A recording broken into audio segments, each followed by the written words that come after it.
Le dimanche, c'est jour de course en championnat de France Superbike. Mais c'est aussi le jour où un invité surprise a décidé de faire son apparition sur le circuit nivernais. Ne vous y méprenez pas, on ne parle pas d'un pilote, mais d'une météo orageuse. Alors, qui sera le meilleur funambule dans ces conditions délicates? La réponse tout de suite en images. Exit les résultats des qualifs, la première course du week-end nous offre un scénario que peu de gens auraient pu pronostiquer. Joris Ingvila est non partant, Lynn Villard connaît un souci mécanique et abandonne. Résultat, le pilote le plus efficace s'appelle Hugo Chapon. Malgré un changement d'adhérence au cours de l'épreuve, Chapon remporte la course avec 8 secondes 7 d'avance sur Joey Lubra, 24 sur Charles Aubry.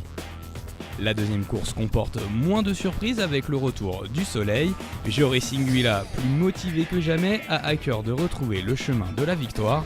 Cela passe par une lutte acharnée avec Hugo Chapon jusqu'à la dernière chicane dans le dernier tour. Finalement, l'actuel leader du championnat s'impose et augmente son avance au classement. La troisième marche du podium revient à Lynn Villard.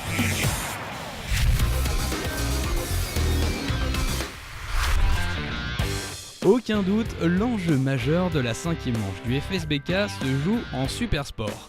Un facteur que Louis Bull et Cédric Tangre ont bien compris. Le pilote Suzuki, parti en pôle, n'aura jamais cédé les commandes de la course.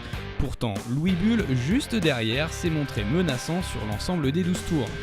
Pour compléter le podium, on retrouve Stéphane Frossard. Le Suisse a eu besoin de prendre son temps sur cette piste à la fois piégeuse et séchante, tout en résistant aux attaques de Clément Stoll. Lors du deuxième acte, les pilotes profitent eux aussi du soleil. Louis Bull et Cédric Tangre partent en tête et nous offrent un spectacle grandiose. La victoire se jouera entre le numéro 2 et le numéro 30. Avantage final à Cédric Tangre qui réalise le doublé et prend une sérieuse option pour la suite du championnat. Pour le trophée Pirelli 600, le vainqueur s'appelle Guillaume Raymond.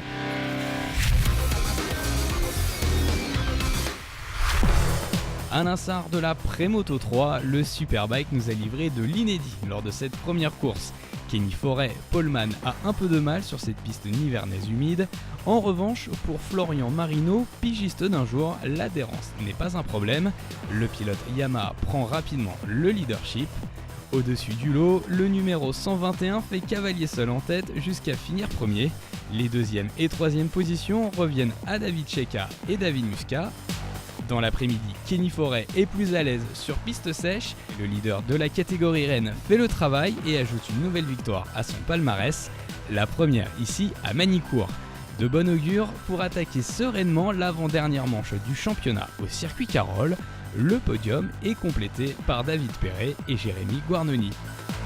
Ce week-end, les meilleurs challengers sont Morgan Bercher et Hugo Claire.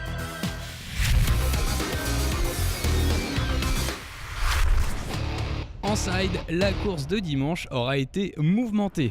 D'abord pour la bagarre entre les sides 103, 33 et 51. Ensuite, l'équipage Guignard-Pou de la catégorie 600 se joint même à la fête. Mais le side 135 part à la faute, provoquant l'immobilisation de la course à quelques tours de l'arrivée. Au restart, 5 tours sont à couvrir, le tandem Moreau-Rousseau est performant dans la phase de départ. Le side 51 joue des coudes avec l'église Oliger avant de prendre le meilleur. Il creuse rapidement l'écart et remporte la deuxième course side devant l'église Oliger et Brunasi Rijondo. La victoire des 600 revient au duo féminin, le Blond Farnier.